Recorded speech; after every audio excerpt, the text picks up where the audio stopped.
Mainstream historians will tell you that the Great Pyramid of Giza was a glorified tomb for the Egyptian pharaohs. The only monument left of the original seven wonders of the world, this structure was created with impeccable mathematical precision and is a unique, mysterious feat of construction and of engineering. There's only one problem. The Great Pyramid has none of the characteristics of tombs, including extravagant artifacts, ornate wall art, sealed entrances, elaborate coffins, or even mummies themselves. It was, however, built with unique materials, the same materials that are used today for electrical conductivity. These facts are leading more and more historians to believe the pyramids may have had a far more useful purpose. The Pyramid of Giza was not at all a tomb, but a power plant, generating and transmitting electricity to the civilization surrounding it. Impossible? Join the universe inside you for a closer look.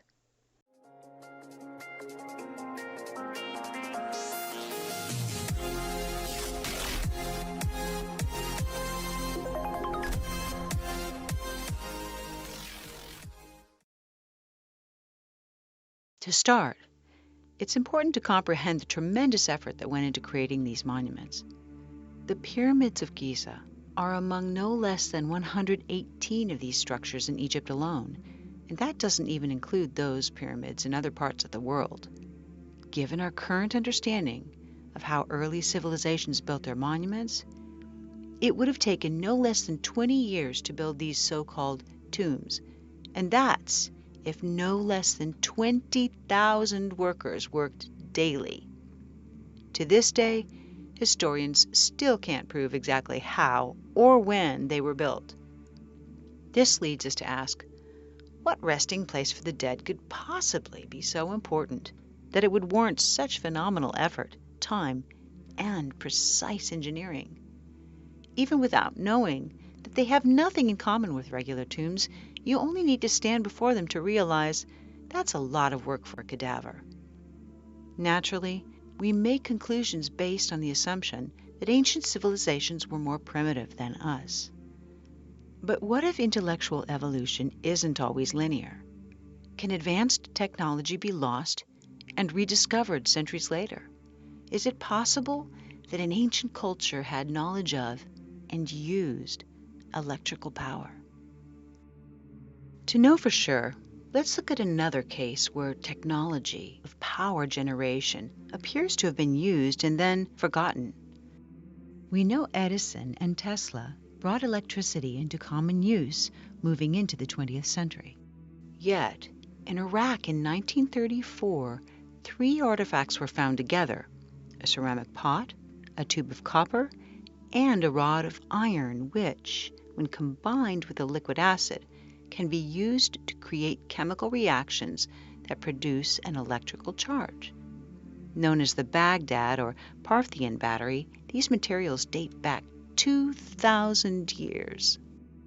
10 years after their discovery, someone using grape juice with similar materials successfully generated a few volts of electricity. This process has since been demonstrated on the Discovery Channel's program Mythbusters, where lemon juice activated the electrochemical reaction between the copper and the iron, producing 4 volts of electricity. Nowadays, you can simply search online to find instructions on how to create your own battery using these chemical principles. But historians have long assumed that thousands of years ago there was no knowledge of this technology, that this archaeological find is mere coincidence, even though we've long marveled over artifacts with intricate gold plating, which requires electricity to be created. Quite simply, energy generation happens as a result of simple chemical properties and can be done by anyone with 4 basic materials. So, here are some important facts about the structure and the materials of the pyramid. For starters, it contains angled tunnels which lead not only into the pyramid but deep underground, to areas claimed still to be unexplored. What tomb needs a shaft directed into the earth? We also know that centuries ago, there were enormous swivel doors that weighed no less than 20 tons. But miraculously, it was so well engineered, it could be moved to enter with a push of a hand. Since no Egyptian tomb has ever been found to be deliberately accessible, what was their interest in continuing to visit the mummies, or could such a door have served the purpose of perhaps containing and insulating the space inside?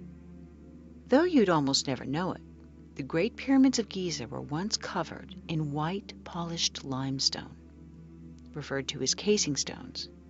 The cuts made in this reflective stone were angled perfectly, so it would have a smooth, flat appearance. This would have made the giant structures brightly reflect the light of the sun like a mirror. It also would have made perfect insulation inside the structure. A large earthquake in 1303 disrupted the casing stones, and they were removed to use on other structures. Today, all that remains is the inner core of the pyramid. The image of the incredible amount of light that would have reflected from the monument raises curiosity, as does the reason for the insulation. Was there a desire to draw attention to their dead? To keep mummies warm or cool, or perhaps something else? Next, the material, dolomite, was used on the inner surfaces. Dolomite is known to increase electrical conductivity directly relative to the amount of pressure on it. High pressure creates more electrical current. Next, lining the passageways and underground tunnels of the pyramids is granite, which is slightly radioactive. Granite contains high amounts of quartz crystal with metal, and it's a well-known conductor of piezoelectricity. Piezoelectricity occurs as a result of stress or pressure on the quartz, as demonstrated by the wristwatches, which can be charged simply by rapidly shaking them. This granite actually ionizes the air inside the pyramid, creating a chemical reaction which, again, increases the conductivity of electricity. When such electrons are given the chance to bypass sections of rock via metal wire, quite large currents can flow. Another important material used to construct them is the mysterious mortar, 500,000 tons of it, which holds the giant stones in place. Though it's been analyzed many times, modern technology has yet to exactly recreate this gypsum, which comes from sediment. This gypsum can withstand tremendous pressure and, astoundingly, is even stronger than the stones themselves. Clearly, it's contributed to keeping the monument intact for thousands of years. But could there be another reason why they used a material which could withstand such high pressure? So, limestone, dolomite, granite, supposedly constructed for a tomb, are, in fact, analogous to the exact materials we use to make electrical wires. They also share a relationship with pressure, which increases their electroconductivity. Just northwest of the Great Pyramid is the Serapeum. Here there are 20 huge granite boxes, each weighing 100 tons. Classic Egyptologists say these are coffins. Yet, the granite here came from 500 miles away, and each box is so large and so heavy that there's no possible way it could fit through the existing tunnels and entrances. These supposed sarcophagi were therefore somehow built into the structure with such precision they are within a 10,000th of an inch of being perfectly flat. In the meantime, any electrical engineer will explain that a container serving as an energy capacitor or battery must be made entirely of the same substance, so there's no interruption in the magnetic field. Could these boxes be just that? If so, there's a centuries-old granite sarcophagus on display in an Egyptian museum that's thought to be unfinished. Unlike those in the pyramids, this one's cracked, suggesting that perhaps it wasn't unfinished, but simply abandoned, because the crack which occurred would have interrupted the magnetic field, permitting it from successfully serving its purpose. So there is clear evidence to support the possibility of an electrical use. Since these supposed sarcophagi are clearly way too large for a human being, the accepted theory is that they were, yes, believe this, bull coffins for the pharaoh's prized bulls. Makes you wonder who came up with the bull coffin theory. To add to the mystery, in 1993, a mysterious and inaccessible room was discovered after remaining hidden for thousands of years. Appearing to have deliberately been concealed by the structure's engineers, the room came to be called the Queen's Chamber and was finally explored in 2011 with a small remote camera to reveal a long-lost mummy? Hardly. It contained carefully crafted copper wire, and more importantly, there were instructions painted as symbols onto the floor, which appeared to show a clear wiring diagram. Look at any battery, from those used in large power plants to the smallest pellet batteries in wristwatches, and you'll see that they require a metal, such as copper, to create the chemical reaction known as potential difference. You can run an electric current through copper wire, and the coil will produce a short-range magnetic field. Add a second coil, and the power is transferred from one coil to the other. A windowless room with copper wirings could create a higher potential on one wall, which transfers energy to the lower potential on the other wall, consequentially releasing electromagnetic energy into the confined space of the so-called Queen's Chamber. Sadly, these wires have since disappeared entirely, and mainstream Egyptologists claim there's no functionality whatsoever to this room, as they also claim there's no functionality of anything in this structure beyond the ways it serves as a tomb. Good place to note, however, that the foremost Egyptologist, Zahi Hawass, was indicted for theft of Egyptian antiquities. It could still be argued that the electrical materials used to construct the Great Pyramid are simply coincidental, because an energy generator still requires a catalyst from another source. Perhaps then this explains why the pyramids are geographically located over a powerful natural generator, underground rivers and aquifers. Physioelectricity could be harnessed from the power of the current as the water flows, and it has been proven that thousands of years ago the Nile River passed directly by where the structures now stand. Of course, this brings in a debate about the age of the pyramids themselves, along with the weathering on the nearby Sphinx, indicating that the monuments are actually double the age they're currently assumed to be. Perhaps that would explain why there's no mention of the pyramids or their creation in any of the Egyptian writings. So if water was a source of power, it would have traveled up the limestone based on the principle of capillary action, which happens when a small area of a substance that gets wet absorbs into the entire area of that substance. So water flowing near or underneath the pyramid could have been absorbed as it passed over the limestone, even traveling upward to the top of the structure. The quartz in the tunnels of the pyramids would subject to the stress or vibration, creating piezoelectricity. The high force, speed of the rising water, and the pressure would be analogous to filling a syringe, generating electromagnetic energy within the structure by the materials within it, and conducting it upwards to the now missing capstone. But why? The geographical location of the pyramid may give us some clues. It is located exactly at a point which magnifies the electromagnetic forces on the planet, where telluric currents are at their strongest. There's an electromagnetic field at the bottom of the pyramid, which would rise to the upper layers with these chemical reactions. We don't know for sure what capped the pyramid, but there is speculation that it may have been gold, explaining, of course, why it's long since been missing.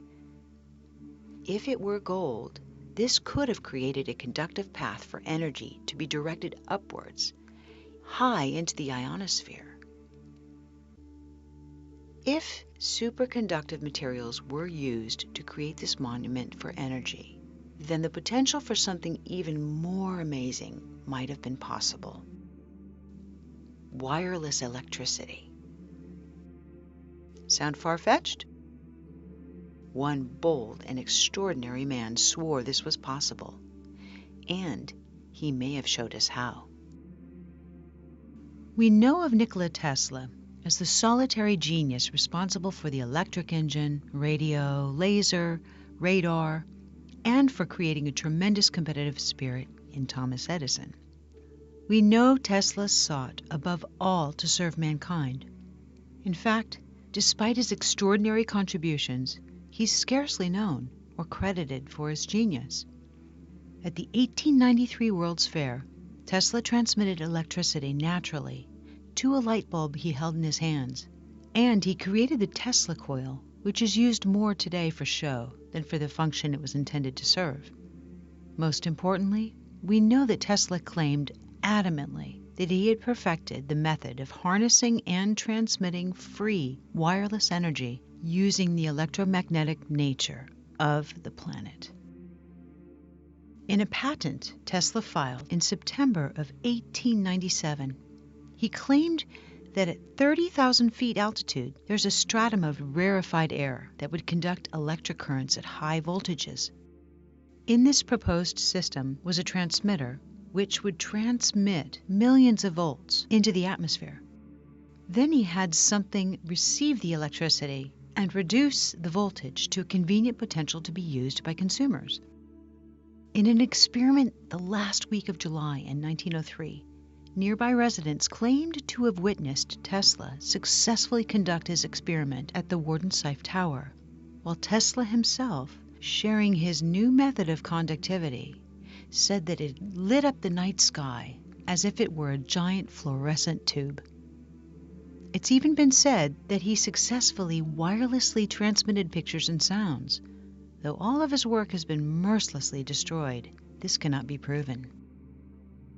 Sadly, Tesla's technology was confiscated shortly after his death. He died in poverty, and the U.S. government destroyed his tower, claiming it was being used by German spies. Had Tesla succeeded in his mission, the distribution of power on this planet would have been very different today. Compare Tesla's technology to the pyramids, the location, height, and electromagnetic materials. We've seen induction between copper wires work for short distances. For a long-distance transfer, the same principle can be applied when acoustic energy is converted to kinetic energy, and the frequencies match. The way an opera singer can shatter a glass when the sound wave he is singing matches the resonant frequency of the glass.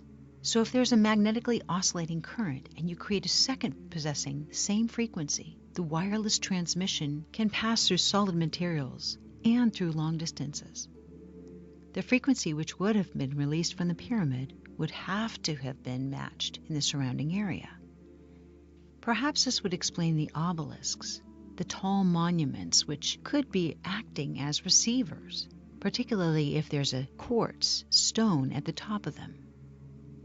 This would also explain the ancient carvings in Egypt, which so clearly indicate light sources it's boggling to think anyone would even argue it.